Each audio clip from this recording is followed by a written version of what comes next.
ममता जी ही नहीं, पूरा घमंडिया गठबंधन घबराया हुआ है। वैसे विभेद पैदा करने वाले लोगों की दुकान बंद होने वाली। जो लाठी नहीं खाए, जो जेल नहीं गए, वह श्री राम जन्मभूमि पर 500 वर्ष के बाद श्री रामलला के भव्य मंदिर निर्माण का महत्व समझ ही नहीं सकते हैं। भगवान से यही प्रार्थना करूंगा कि ममता दीदी को सद्बुद्धि दे। हिंदुस्तान में हिंदू धर्म के को लेकर के एक था कि इसमें ठेकेदारी प्रथा नहीं थी। मैं सीधे अपने ईश्वर से संवाद कर सकता हूँ और अक्सर हम सबको समझना चाहिए कि धर्म और राजनीति के घालमेल से पड़ोस में क्या हुआ था, उससे सबक लेना चाहिए।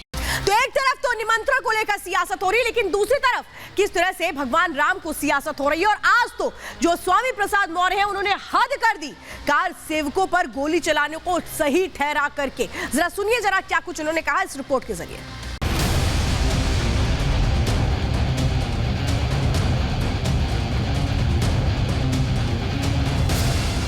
उस समय जो गोली चलवाई थी वो सरकार का अपना कर्तव्य था, सरकार ने अपना कर्तव्य निभाया था। बौद्धिक आतंकवादी स्वामी प्रसाद मौर्य का बयान का पुरजोर विरोध करते हैं, निंदा करते हैं कि राष्ट्रीय अध्यक्ष जी ने निर्देश दे दिया है, कोई धर्म पे बात नहीं करेगा, ये बात भी नहीं मानते तो उनको नोटिस दी जानी चाहिए। ये लोग बौखला गए हैं और बौखलाहट में इस तरह का बयान दे रहे हैं। विवादित बयानों के लिए बयानवीर हो गए हैं। भगवान राम जी उनको सद्बुद्धि दें। समाजवादी पार्टी और स्वामी प्रसाद मौर्य की जो कहानी है वो विक्रम बेताल जैसी हो गई।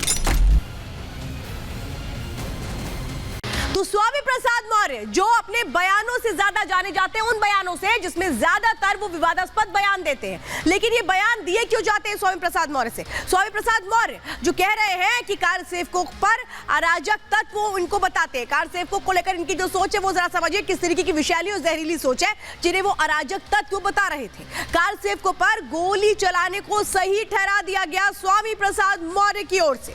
अब क्या कहते हैं स्वामी प्रसाद मौर्य, और वो भी जरा समझिए। मुलायम सरकार ने कर्तव्य का पालन किया, वो ये कह रहे हैं कानून की रक्षा के लिए गोलियां चलाई गई थी, कानून की रक्षा की जा रही थी इसलिए गोलियां चला दी गई थी। किस तरीके से तर्क यहां पर स्वामी प्रसाद मौर्य की ओर से दिए जा रहे हैं, मुझे तो लगता नहीं वो जानते भी होंगे कार सेवक का मतलब क्या होता है।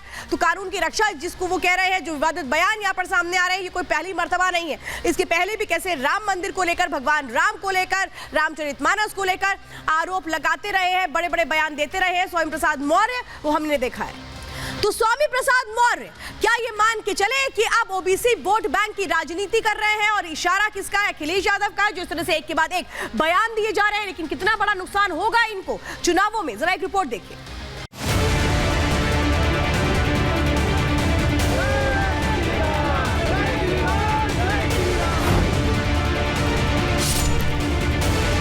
संविधान की रक्षा के लिए, कानून की रक्षा के लिए, अमन चैन का कायम रखने के लिए उस समय जो गोली चलवाई थी वो सरकार का अपना कर्तव्य था।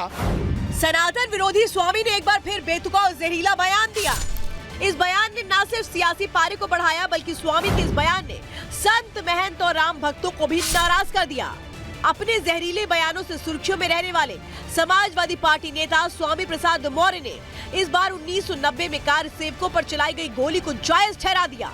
इतना ही नहीं, स्वामी प्रसाद मौर्य ने कार सेवकों को अराजक बता डाला। बड़े पैमाने पर अराजक तत्वों ने जो तोड़फोड़ की थी, तत्कालीन सरकार ने संविधान की रक्षा के लिए, कानून की रक्षा के लिए, अमन चैन का कायम रखने के लिए उस समय जो गोली चलवाई थी वो सरकार का अपना कर्तव्य था, सरकार ने अपना कर्तव्य निभाया था।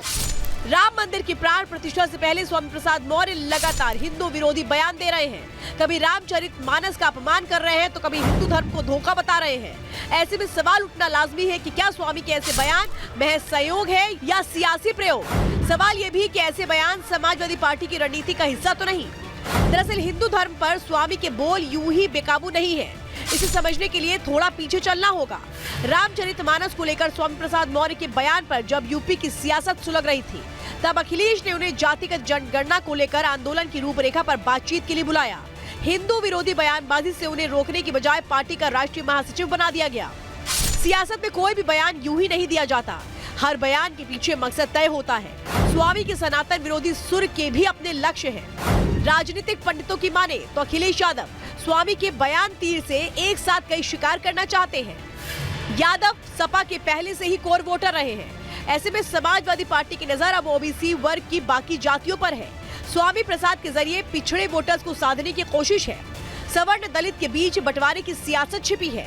यही वजह है कि स्वामी प्रसाद मौर्य जहां भी जाते हैं सनातन विरोधी सुर जरूर अलापते हैं, क्योंकि स्वामी और सपा की नजर इसी वोट बैंक पर है। देश राम मंदिर के नाम पर एक हो रहा है। करोड़ों भक्तों की आस्था राम से जुड़ी है। ऐसे में कार्य सेवकों पर अभद्र टिप्पणी भारी पड़ सकती है। स्वामी के बयान से संत समाज में खासी नाराजगी है। बौद्धिक आतंकवादी स्वामी प्रसाद मौर्य का बयान का पुरजोर विरोध करते हैं, निंदा करते हैं। इस प्रकार से शहीद राम भक्तों के बारे में उन्होंने ऐसी टिप्पणी किया। मुझको लगता है कि शुद्ध रूप से ये समाज में द्वेष और जहर घोलना चाहते हैं। स्वामी प्रसाद मौर्य पागल हो गया है। अब उसके पास न तो सत्ता है और न आने की उसको संभावना है कोई, इसलिए वो पागलपन में, व्याकुलता में इस तरह से उलूल जुलूल बयान दे रहा है। ऐसे पागलों की बातों पर व्यक्ति को भरोसा नहीं करना चाहिए। सनातन और राम के विरोध को बीजेपी ने आड़े हाथों लिया। बीजेपी नेता जहां इसे अखिलेश की शह पर दिया गया बयान बता रहे हैं, वहीं ये भी कह रहे हैं कि इन बयानों का जवाब जनता जरूर देगी। उत्तर प्रदेश की तो जनता इसका मुंह तोड़ जवाब जरूर देगी, लेकिन देश की जनता भी समाजवादी पार्टी की सोच को देख रही है, जो ये वोट बैंक की राजनीति के चलते ऐसे बयान दे रहे हैं उनके नेता। मुझे लगता है कि विवादित बयानों के लिए बयानवीर हो गए हैं स्वामी प्रसाद जी, और ईश्वर से कामना करेंगे भगवान राम जी उनको सद्बुद्धि दें ताकि उनका जीवन का कल्याण मोक्ष हो सके। स्वामी का बयान समाजवादी पार्टी को सनातन विरोधी खेमे में ले जाकर खड़ा कर रहा है। ऐसे बयानों पर अखिलेश की खामोशी चुनाव में क्या परिणाम देगी, देखना होगा। Bureau report, Republic Bharat. तो सरस्वती जी का मौन व्रत आपने देखा, लेकिन इसी तरीके के भक्त बहुत सारे हैं। छत्तीसगढ़ से भी वो भक्त जो सामने आए हैं, मैं अब आपको दिखाने जा रही हूँ। राम नामी, ये देखिए इन्होंने किस तरीके से राम नाम का वो प्रण लिया था, संकल्प लिया था, जिसे इन्होंने पूरा किया। यहाँ पर देखिए राम नाम लिखा गया है, हर जगह सिर्फ और सिर्फ भगवान राम का नाम लिया गया। राम की महिमा में, राम की भक्ति में लीन उनके भक्त नजर आते हैं। और इस तरीके के जो भक्त हैं, एक नहीं दो नहीं बल्कि बहुत बड़ी संख्या में पूरे देश में इनकी जो भक्ति है उसकी मिसाल दी जाती है। राम नामी की वो भक्ति आप देख रहे हैं, लेकिन कौन है ये, चलिए जरा आपको इनके बारे में भी जानकारी दे देते हैं। और ये लोग हैं उन लोगों को आईना दिखाने के लिए जो राम के नाम पर सियासत करते हैं। अब जरा आपको रामनवमी के बारे में भी बताते हैं क्या कुछ है रामनामी की पूरी कहानी। छत्तीसगढ़ के रहने वाले हैं रामनामी, समाज में एक अनोखी परंपरा को आगे बढ़ा रहे हैं। शरीर पर राम नाम का टैटू इन्होंने बनवाया हुआ है। पिछले बताया जा रहा है कि 100 सालों से वो अपनी इस परंपरा को निभा रहे हैं। 100 साल पहले मंदिर जाने से इनको रोका गया था, बगावत से किस तरह से इन्होंने इसके बाद उसको जवाब दिया, टैटू बनवाकर, भगवान राम का टैटू बनवा करके। मूर्ति, एक तरीके से कहें मूर्ति पूजा नहीं करते हैं राम नामी, राम नाम की भक्ति करते हैं, भगवान राम का नाम जपते हैं।